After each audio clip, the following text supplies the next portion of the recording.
যোৱাকালি অসমৰ মুখ্যমন্ত্ৰী হিচাপে মই শপত গ্ৰহণ কৰোঁ আৰু লগতে আমাৰ 4 গৰাকীয়ে মন্ত্ৰীও মন্ত্ৰিত্বৰ শপত গ্ৰহণ কৰে।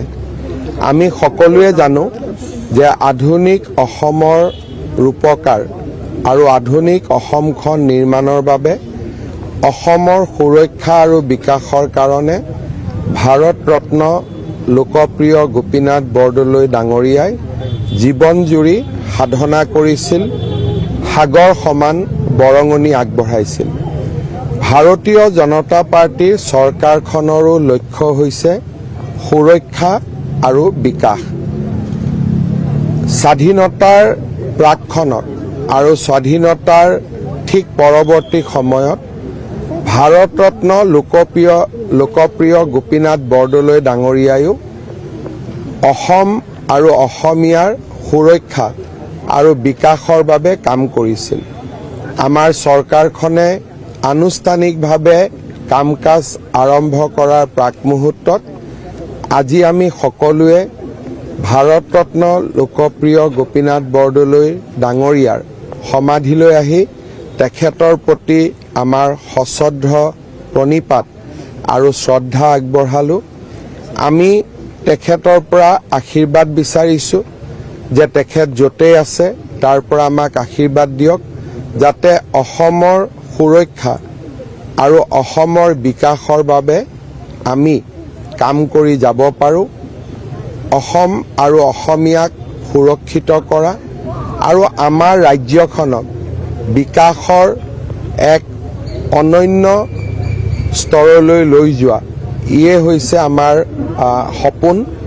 এই সপোনবোৰ পূৰণ কৰাৰ ক্ষেত্ৰত আজি আমি সকলোৱে লোকপ্ৰিয় বৰদলৈ ডাঙৰীয়াৰ পৰা আশীৰ্বাদ বিচাৰিছোঁ।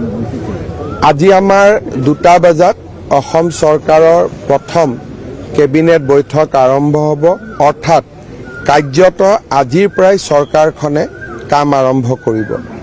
আৰু সেইবাবে আজিৰ দিনটোত মই অনুভৱ কৰিছিলোঁ যে আমি কাম আৰম্ভ কৰাৰ আগতে ভাৰত ৰত্ন গৰাকীৰ সমাধিলৈ আহি তেখেতৰ আশীৰ্বাদ বিচাৰিম। বৰদলৈদেৱৰ আদৰ্শৰে আপুনিও বিগত সময়ত কাম কৰি আহিছে, গতিকে এইবাৰ কিমান ত্বৰান্বিত আৰু মৌলবাদী? মই এটাই কথা ক'ম যে আমি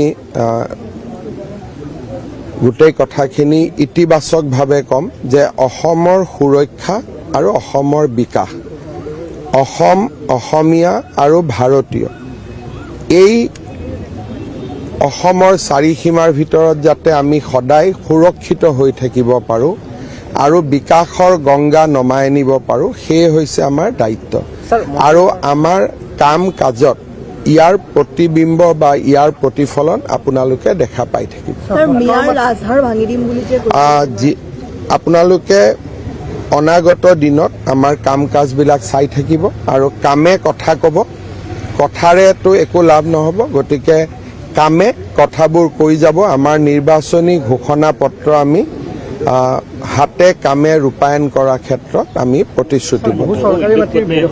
চাওক, আজি মই এটাই কথা কৈছোঁ যে কামে কথা কৈ যাব আৰু কথাৰে একোটো নহ'ব। কথা কোৱাৰ সময়টো পাৰ হৈ গ'ল নিৰ্বাচন প্ৰচাৰ অভিযানৰ সময়ত।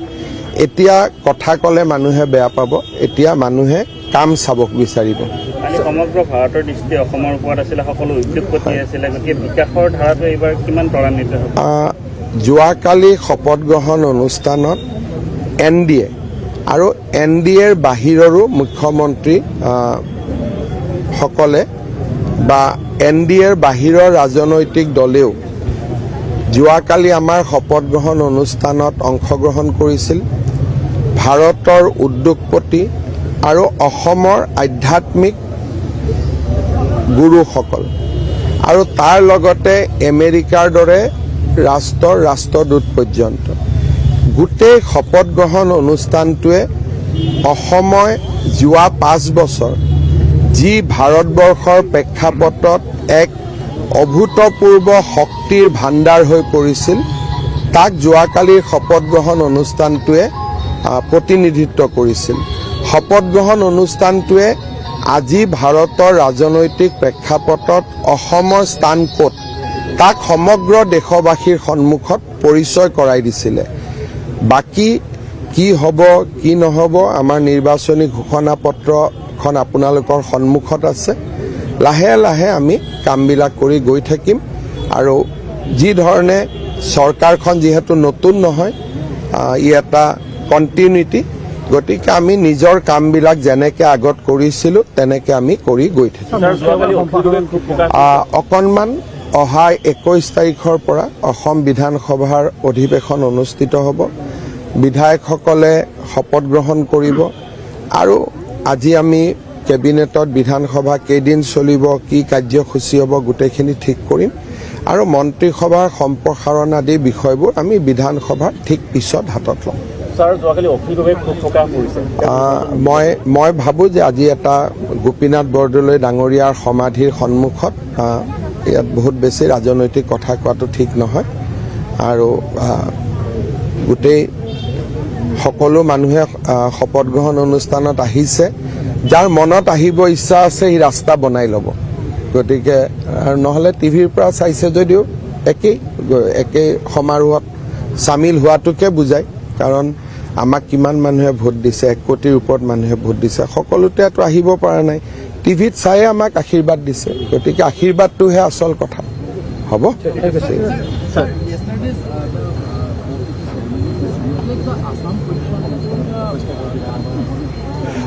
The oath-taking ceremony reflects how Prime Minister Narendra Modi and his entire cabinet colleague and how BJP and the party organization consider Assam. Assam is a emerging power. Assam is a emerging as a hub for development, hub for industrialization. Yesterday, everybody came and recognized Assam's new position in the overall landscape of our nation. I am deeply grateful for everyone who came and who joined with us, but many could not came. All the people of Assam, obviously they have voted for Assam, but they were not with us yesterday because of the space, because of the geography. But I am sure everybody has watched the ceremony and blessed us for doing much better for the people of Assam.